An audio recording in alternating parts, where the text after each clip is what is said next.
Baik, selamat pagi adik-adik. Perkenalkan, nama saya Saverinus Jumarlan, dan hari ini adik-adik akan belajar bersama saya tentang sistem peredaran darah manusia.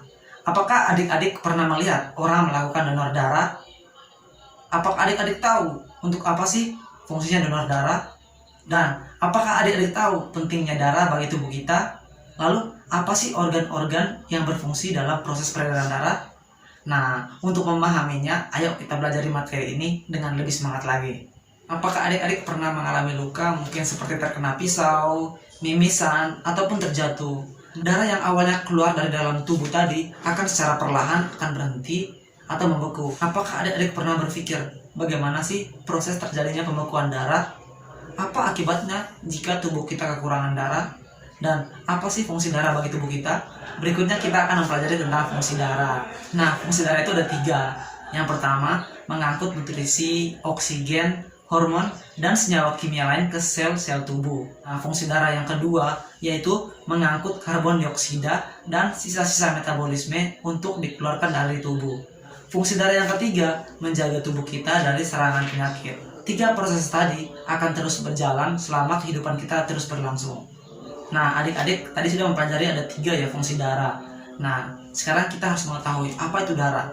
Nah, darah merupakan jaringan ikat yang berwujud cair dan tersusun atas 2 komponen utama, yaitu plasma yang terdiri dari 55% dan elemen seluler yang terdiri dari 45%. Yang pertama yaitu plasma darah. Plasma darah tersusun atas 91,5% air dan 8,5% zat-zat terlarut seperti protein dan zat-zat lain. Nah, protein yang terlarut dalam plasma darah antara lain albumin, fibrinogen, dan globulin. Sedangkan zat-zat lain antara lain sari-sari makanan, mineral, hormon, antibodi, dan zat sisa metabolisme seperti urea dan karbon dioksida. Nah, adik-adik sekarang kita akan mempelajari tentang sel-sel darah. Nah, sel darah ada 3. Yang pertama, eritrosit atau sel darah merah. Yang kedua, leukosit atau sel darah putih. Dan yang ketiga, trombosit atau keping darah.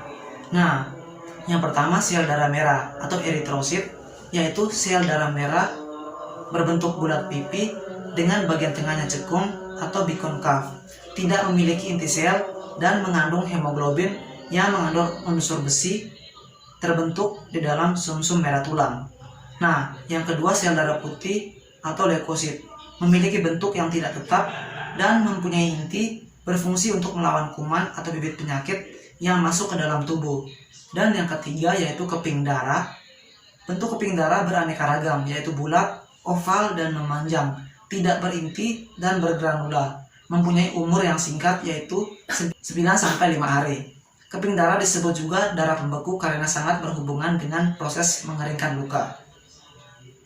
Nah, adik-adik, untuk mengetahui perbedaan dari 3 sel darah tadi, mari kita lihat gambar berikut ini.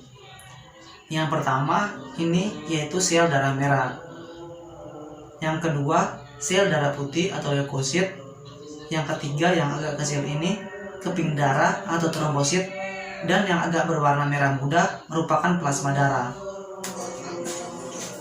Nah, sedangkan untuk tabel perbedaan sel darahnya bisa adik-adik lihat sendiri dalam tabel berikut ini.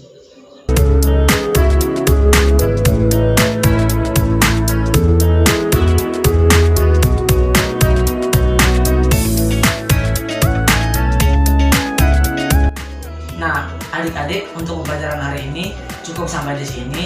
Nah, diharapkan semua materi yang dijelaskan oleh saya tadi dapat adik-adik mencatatnya atau mempelajarinya di rumah masing-masing. Nah, jangan lupa pakai masker, tetap jaga jarak, dan patuhi protokol kesehatan.